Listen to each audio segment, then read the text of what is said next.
Salam merpati lovers, selamat pagi. Pagi ini cerah banget, sempat jemur burung. Nah, ini punya waktu sedikit, kita berbagi di kolom komentar lagi ya. Ini memang banyak timbul pertanyaan, banyak banget pertanyaan yang masih belum saya jawab di kolom komentar. Kita ambil satu dulu ini ya, tentang pembahasan. Kawan kita bertanya, kapan waktu yang tepat untuk mengambil anak keturunan dari si merpati tersebut? Berarti ini player yang dia bahas ya. Kapan waktu yang tepat untuk mengambil anak keturunannya? Entah pun dia yang ngelolo, tapi kayaknya nggak boleh deh ya, itu nggak boleh. Ambil telurnya, terus kita taruh ke Babulolo. Itu kapan waktu yang tepat? Penasaran? Silahkan jawab di kolom komentar. Yang punya pengalaman atau punya prinsip-prinsip yang lain, silahkan di kolom komentar. Kita saling sharing, nggak saling berdebat. Oke, semoga bermanfaat video kita pagi ini.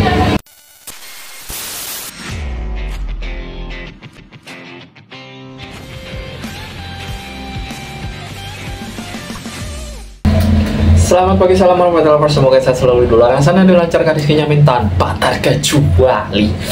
Langsung kita ke pokok pembahasan. Terima kasih banyak untuk yang udah subscribe, like, dan komennya. Terima kasih banyak untuk yang udah baca. Oh iya, ada beberapa di kolom komentar. Dan dia bilang, Bang, alhamdulillah burung saya juara setelah mengikuti edukasi segala macam dari VT ini. Maaf bang, itu yang juara bukan karena saya. Mungkin karena kita saling curhat, saling memperbaiki kesalahan dalam perawatan burung bahan ataupun player. Jadi itu rezeki sampean.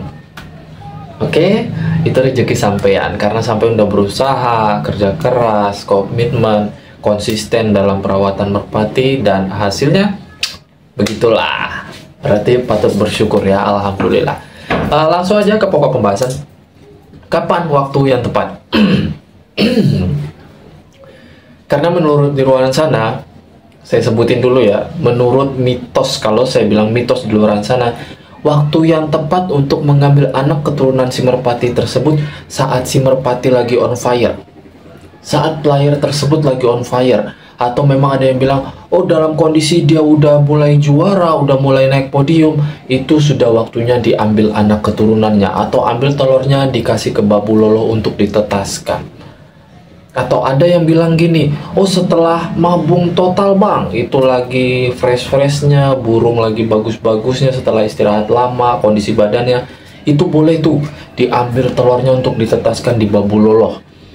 Atau ada lagi mitos di luar sana yang ketiga, katanya gini, kalau merpati tersebut belum pernah podium jangan diambil anaknya. Itu mitos-mitosnya. Nah yang keempat ada mitos yang lain lagi nih, dia bilang kalau merpati kondisi mabung itu nggak boleh diambil telurnya untuk dikasih ke Babulolo untuk ditetaskan.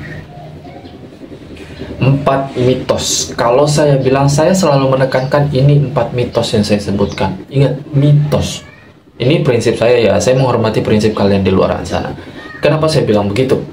Di sini kembali saya bahas secara singkat aja, nggak terlalu panjang lebar. Kapanpun ngambil anak keturunan dari si player, entah itu dia sedang on fire, baru podium, entah dia beres mabung, atau dia mau mabung, kapanpun waktunya, selama si jantan itu nggak piik, minimal sudah rampas 2 kali atau 3 kali, 3 kali lah, minimal 3 kali atau 2 kali rampasan, itu boleh diambil anak keturunannya atau boleh diambil telurnya untuk ditetaskan di Babulolo. Nggak peduli dia lagi mabung kek, dia lagi udah beres mabung kek, dia posisinya belum podium kek.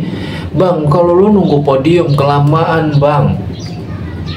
Apalagi sekarang pada main burung terah, katanya burung terah ya.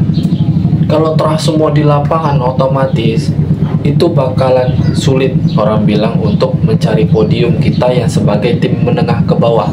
Karena yang rata-rata podium itu tim yang menengah ke atas katanya, tapi rezeki masing-masing.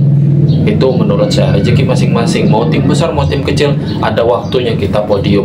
Tapi dilihat dulu kondisi si merpati tersebut, mampu nggak sih bersaing dengan lawan-lawannya yang kita udah tahu setiap harinya ngelopnya kayak gimana, lawan-lawannya kira-kiranya kualitasnya sebagaimana. Itu yang harus jadi acuan sadarkan diri untuk kita pribadi. Baru di situ kita bisa jadi pertimbangan kualitas burung kita melawan kualitas burung dia. Mampu atau enggak. Baru selanjutnya pemikirannya, kalau rezeki Allah yang ngatur, semoga audio. Itu yang benar. Nah, jadi kalau mau ngambil anak keturunannya boleh aja kapanpun, nggak usah nunggu woi waktunya kerja dia bagus ambil anaknya. Enggak bang, kita ambil simpelnya aja, dia terah jantan, terahnya betina.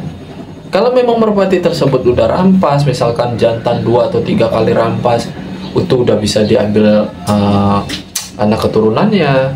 Betinanya sekali rampas itu juga udah boleh ambil anak keturunannya.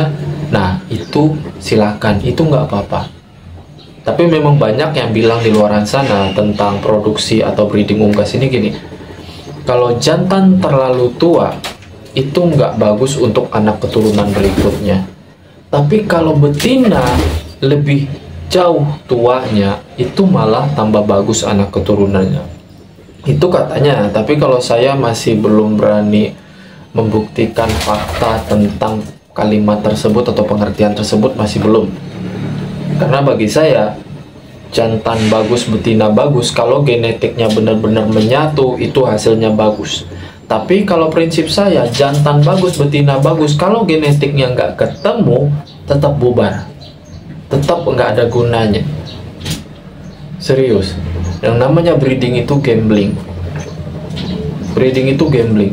Nggak bisa dijadikan pasti atau kalimat pasti, kecuali sudah mulai dari inbreed, line breed sampai ke tingkat nanti super breed.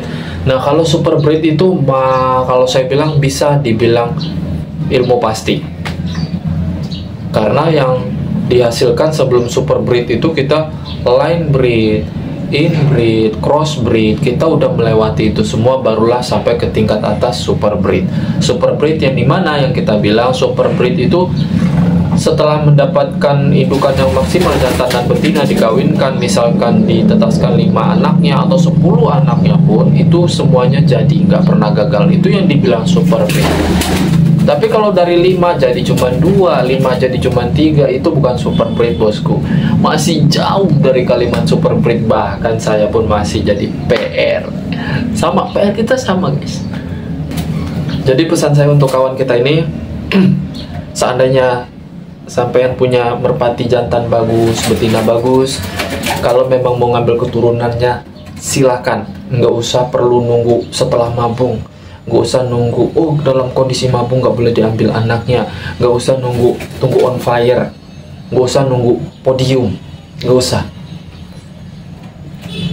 Jantan 2 atau 3 kali setelah selesai rampas, betina sekali rampas, itu udah boleh ngambil keturunannya.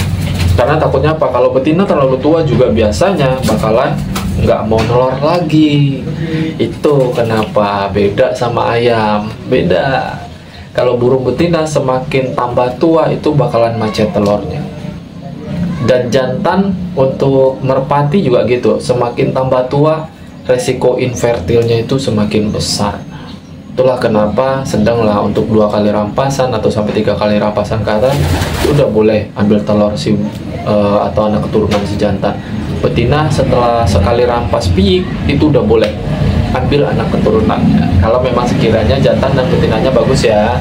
Jantan dan betina bagus saja hasilnya masih gambling. Gimana kalau kita entah jantan bagus betina nggak bagus, atau jantan nggak bagus betinanya bagus, itu jauh lebih parah gamblingnya. Butuh waktu, butuh proses, butuh perawatan, duit juga butuh. Ya enggak, pengeluaran itu gede di merpati kayak gini. Saya rasa cukup, semoga paham viti pembahasan kita kali ini. Memang kalau seandainya kurang jelas, di kolom komentar tetap saya jelaskan, walaupun nggak terlalu panjang kali lebar, singkat padat jelas. Silahkan di kolom komentar kalau memang punya persepsi yang lain, yang berbeda. Yang penting menggunakan kalimat positif sambil bercanda nggak apa-apa. Terima kasih banyak. Salam merpati lovers Indonesia.